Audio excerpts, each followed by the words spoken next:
Welcome to the Artist Work Ethic Podcast. I'm Mike Pelak. I'm a screenwriter and filmmaker who's always looking to maximize my time and potential as I work to break in. In this podcast, I talk to artists of all kinds who have seen success in their fields about their process, habits, and work ethic. Today on the show is Al Snow.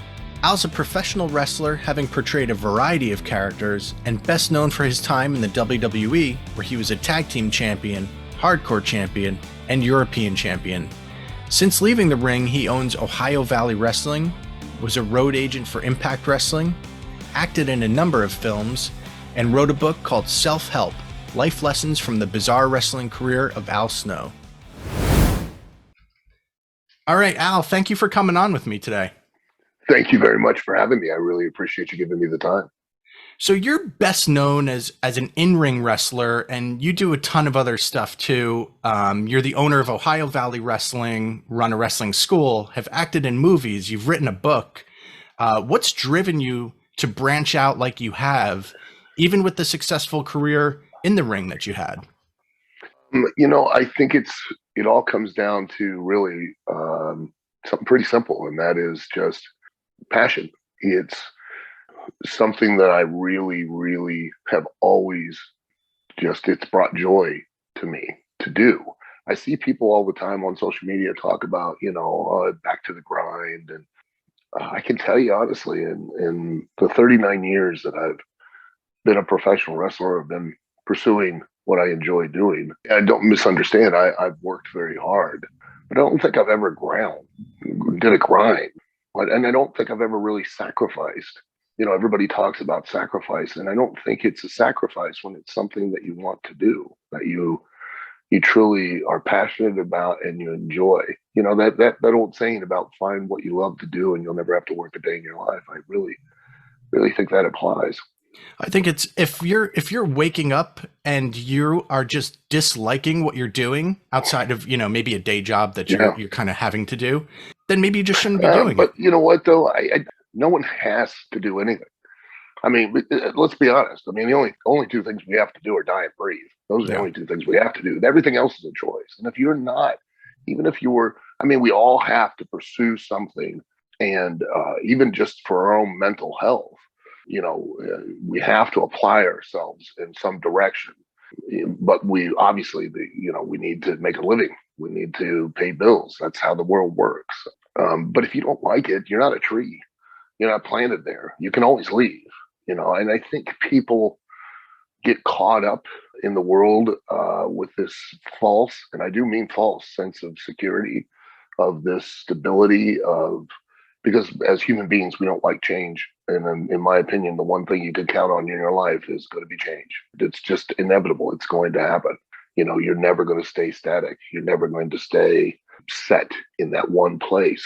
You're always going to change, and you're going to get uncomfortable. And I think the key to growing is being uncomfortable. It forces you to pick on new challenges and go new directions. That's me being philosophical. So going back to your early days when you were first working to break in, what did your work ethic look like at that point? I don't know. I didn't consider it a work ethic. I just considered that I wanted to do something. The way I've had this conversation with numerous people over the years, and that, when I got into the wrestling business, it was a very closed, very secular business. It was very, very shut down, and they did not let people in. It was easier to be a made man in the mafia than it was to become a professional wrestler. The links that I had to go through and go to first just get my foot in the door, and then second, you had to earn your way into the locker room. Then you had to continuously earn your way to stay in there, and then earn your way onto the shows, and then everything was a constant challenge. You just had to really desire to want to be a part of it, because if you didn't, they would run you off. They would crack you and send you home. But I don't know if I could ever give you a quantifiable answer in regards to what my work ethic was, because I just didn't see it as work. I just saw it as, well, this is what I want to do, and this is what it takes to do it. How do you structure your day today to be as productive as possible among all the various things that you are working on? The biggest thing is I get up in the morning, and as you can see, I try to, because I got a tank top on, so it's not because it's wonderful and beautiful here today, but I try to always get my workout in first thing in the morning, so that way it's done, and the day doesn't pile up, and I now don't take time for myself. I do it, one, because I enjoy it, and two, physically I have to, after all of the abuse that I've taken in the ring, and three, I do it too because it's my time. I have at least an hour, 45 minutes to an hour that I can mentally go in there and just focus on and just be doing that, but the rest of the day is just a matter of really trying to keep up with all the different directions that I have to go, so they don't happen to let something slip through the cracks. So I really try to each day make sure that, there's at least 3 to 5 things that I make are addressed and are taken care of to some degree or another prior to that day ending. So if I at least get 3, I feel like I've done a pretty good job of keeping up with the monster that is OVW, because it's ridiculous. And then the clothing company that I operate, and then just my own wrestling career, and any other opportunities that may come along, I try to keep up with all of those as much as I can. And my next question, you probably kind of answered it when we talked about passion, but anyone in a creative field has definitely received their share of no's along their journey. What have you told yourself to take that no and continue to drive on, or flip it into a positive, and get something good out of it? I've faced my fair share of frustrations, and I know, like, I had been pursuing my career for about maybe, I don't know, 10 years or so, 12 years at the time. I was getting really, really frustrated to the point to where I was like, you know what, forget it. I'm just going to quit, and I'm going to go, take up professional bowling or something. It may sound crazy, but I heard a voice in my head, and it wasn't my inner voice, and just saying to hold on and to keep faith, and that it would happen. And I did, and it turned around. I think, and I read this in one of Tony Robbins's books years ago, and that was that, there's an answer to every question. You just have to ask yourself the right questions, and you'll get the right answers. And so once I read that, and it really kind of resonated with me, I would get those no's, and I'd go, okay, obviously I've not gotten the right answer. So what's a new way of asking this question? Not just, well, what do I need to do? But okay, that didn't work that time. Okay, what do I need to do, and how do I need to do it different the next time? What different approach do I need to take to it? All roads, again, this will sound real philosophical, but all roads lead to the same place. I mean, you will arrive at your destination. It's just sometimes when you're taking a car trip, the road's out and you can't take the route that you planned, and you've got to take an alternate one. It takes you longer to get there, but ultimately you still arrive at your destination. You still get where you're going, and maybe you see something new along the way. Yes, and you pick up new ideas, you pick up new ways to do it, and new approaches, and you ultimately are better prepared once you arrive there to capitalize on the destination as much as possible that you wouldn't have had. Because we live, I really hold to this one truth, and that is that we are surrounded by information, surrounded by it. You can access all kinds of information at any point in time, but I think that we all, people these days, equate access to information as real knowledge, and nothing, and I mean nothing, could be further from the truth. You could, I use this as an analogy, is that you can go to medical school, depending upon your specialty. I think it's from anywhere from 8 to 12 years. And you graduate from medical school. You're not a doctor. You're not a doctor until you've completed a certain amount of residency, which is hands-on, supervised medical experience, so that you can couple experience with the information. And then, and only then, do you become an actual doctor. And that applies to everything in your life.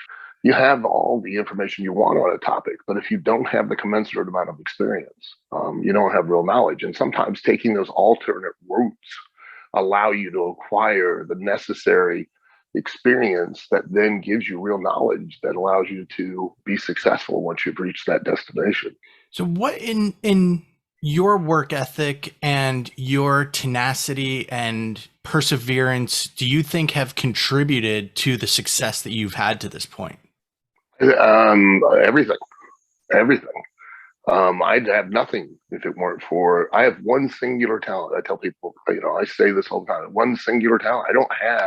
I don't really think I have any real talent at all. I think the only talent I have is I just don't give up. I think that's it. I really think that's that's the only reason that if I am to any degree, quote unquote, successful, which I don't even think that I'm successful, but if I'm to any degree successful in any endeavor, it is quite honestly for one reason, and that's because I guess I'm too dumb to give up. So, I love it. Anything that you want to talk about or plug before we go? well, I am part owner of OVW, Ohio Valley Wrestling. They were the developmental program for WWE for years, and if anybody's interested in watching it, and since this is more of a forum about the arts and things like that, please understand that I know everybody, professional wrestling of art, but it quite honestly is an art. It's an art of physical storytelling within the context of a competitive situation. And it very much is a pursuit that requires an immense amount of creativity and spontaneity. And the amazing thing about it is that, when you're watching that story take place, that story lives and breathes only for that moment. It's unlike any other medium in that it really is a very interactive and very living, breathing art form. That's what makes it so unique, makes it so much so entertaining, and regardless of how maligned it has been from the rest of the entertainment world, it stands that for decades, quite honestly, decades, it has continued to be a staple on television worldwide, and has continued to draw to live events thousands upon thousands of people on a regular basis throughout a calendar year. And that's not just recently. That's been since the 1900s till now. So it's been well over a century that professional wrestling has continued to exist, and really continued to drive people to want to be entertained and to suspend their disbelief. Because I know everybody goes, "Oh, wrestling's fake," and my answer to that is, "Well, congratulations, Angela Lansbury. How long did it take for you to put the clues together?" We know, but please understand, and I cannot emphasize this enough, the only thing that's fake about professional wrestling is just the outcome. We know that before we walk out there, that we know what's going to happen. But other than that, everything is quite real. It's just the intent behind it that's what we're trying to sell to the audience, so that there's a consequence for the win and loss. I always looked at wrestling as kind of a one-time only piece of theater, with characters and storylines and all these things, like you said, set with the backdrop of an athletic competition. I looked at it as the art of theater. It is, but it isn't. Theater is very much a static thing to a degree, and I know I'm going to get probably some people that are going to disagree, but as an actor, if you're there in theater, it's very live. The performance is very much, but they're scripted. And people that are not in it will assume that wrestling is scripted, and nothing could be further from the truth. I mean, it is to a degree. I mean, they do discuss things prior to going out there nowadays. But back in the day, it was very loose, and it was more of just done by a very symbiotic feel of themselves and their performance and the audience's energy and reaction to what they were doing. And that's why it's It is to a degree, but in acting and theater, you're working to one final moment that's the culmination of that story. Well, in wrestling, you're only working to one final moment that's a three seconds in length, that lasts from 3 to 30 seconds of reaction, that is used to build to another final moment. That's used to build to another final moment. That's because it never stops. It just continuously evolves and you're continuously trying to elevate and grow that final moment bigger and bigger and bigger. There's a big misnomer within the wrestling industry these days that the talent think that it's like performance art, and in a way, kind of it is, but in a way it's not. It exists in its own world. If you're a professional wrestler, you're walking out there, and yes, in some manner you're an actor, but in some ways you're a superhero. In some ways you're a professional athlete. In some ways you're a rock star. In some ways you're part of a soap opera. In some ways you're so many things all wrapped up in one at one time. Again, the experience is completely unique. And if people want to watch OVW, we're on about 5 different national networks. We're in about 150 million homes nationwide. But one of the easiest ways, I tell people all the time, is that we're on Fight TV, the Fight TV app that you can download on your phone. We're there every Thursday night from 7 o'clock to 9 p.m. Eastern time. Check it out. I try to do things more traditionally, and meaning that not in the total sense, but I mean from the standpoint that everything that's driven very much on who the wrestler is and why they're doing what they're doing, not the what, because people can't relate physically to what we do, but everybody can relate to who and why. And that ultimately is really what sells any form of entertainment. Even if you're watching boxing or MMA, the only reason you watch fights is because who's fighting and why they're fighting. If you're going to a movie, it's who's the character and why are they in this story. I really focus more on that, and I really make an effort. I do everything I can to never insult the intelligence of the audience. I don't want anyone watching, no matter how long they've been watching, whether it's for 10 minutes or 10 years, I don't want them to ever go, why is this happening? Why is that person doing this? That doesn't seem to make any sense. So I try to take great pains to ensure that doesn't happen for an audience to watch. Awesome. Well, thank you, Al, for coming on with me today. Oh, thank you very much. I really appreciate the opportunity to have a conversation like this. I don't really sometimes get to talk in such highfalutin philosophical terms. So thank you so much for listening today. Please subscribe to the Artist Work Ethic podcast anywhere you listen to podcasts, and please rate and review the show. Follow us on Instagram at The Artist's Work Ethic, and check out theartistsworkethic.com.